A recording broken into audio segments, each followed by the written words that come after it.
দোকানে ভরপুর বেচা কিনা হবে ইনশাআল্লাহ। এই দোয়াটি সবসময় পড়ুন আর এই আমল করুন। প্রিয় ভাই, দোকানে বেচা কিনা বাড়াতে ধর্মীয় আমলের পাশাপাশি বাস্তবসম্মত কৌশলও জরুরি। শুধু যে দোয়া করবেন আর কাস্টমারের সাথে ব্যবহার যদি ভালো না করেন তাহলে হবে না। তো আমি কিছু বাস্তবসম্মত কৌশলের কথা বলবো, যে এইগুলি একবার করে দেখবেন, ইনশাআল্লাহ ফলাফল পাবেন। তো কি আমল?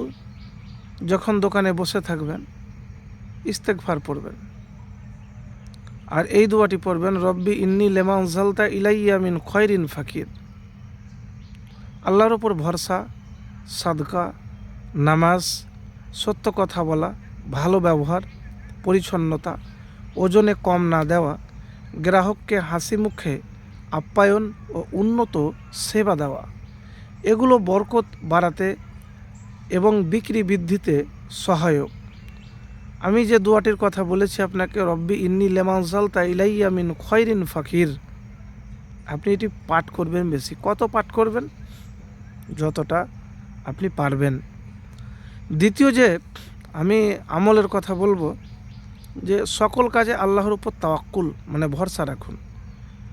সময় মতো নামাজ আদায় করুন, সালাত আদায় করুন, বেশি বেশি দান করুন। দান মানে শুধু টাকা নয়, মুখের ভালো কথাও দান হয়। যদি ধরেন টাকা নেই আপনার, তা আপনি মুখ দিয়ে যে ভালো কথা বলবেন সেটিও দান বলা হয়, সাদকা বলা হয়, যা রিজিক বাড়ায়। তারপরে আত্মীয়তার সঙ্গে সম্পর্ক বজায় রাখুন, এতে রিজিক বাড়ে। এটি বুখারী শরীফের হাদিস আছে, যে আত্মীয়তার সম্পর্ক যে বজায় রাখে তার রিজিক বৃদ্ধি পায়। সে যদি খারাপ করে তার ব্যাপার, কোনো আত্মীয় যদি খারাপ করে সেটা তার ব্যাপার, কিন্তু এতটুকুন বলবো আমি, যে আপনি নিজে পরিষ্কার পরিচ্ছন্নতা থাকবেন, সত্য কথা বলুন। ধোকা দিয়ে তো হয়তো 4 দিনে 5 দিনে অনেক কিছু করতে পারবেন, কিন্তু মানুষ যখন জেনে যাবে তখন কিন্তু আর কিন্তু সফলতা আসবে না।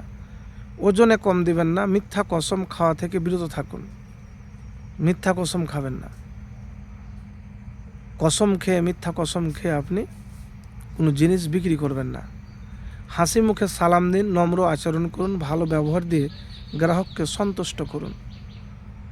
আলো, মিউজিক, সুগন্ধির মাধ্যমে একটি আরামদায়ক স্বাগতপূর্ণ পরিবেশ তৈরি করুন।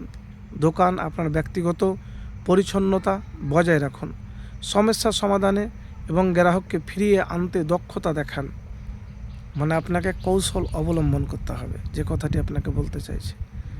আল্লাহর শুকরিয়া আদায় করুন সব সময়। দেখা গেল যে আপনার বেচা কিনা হলোই না, হতাশ হয়ে গেলেন, 1 বছর 2 বছর 5 বছর দেখা গেল যে আপনি সফলতা লাভ করতে পারছেন না।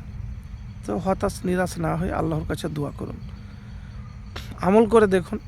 দোয়া যদি কবুল হয় তাহলে ইনশাআল্লাহ বেচা কিনাও বাড়বে, আর আপনি দুনিয়াতে ধনী হবেন, কারো কাছে হাত পাততে হবে না।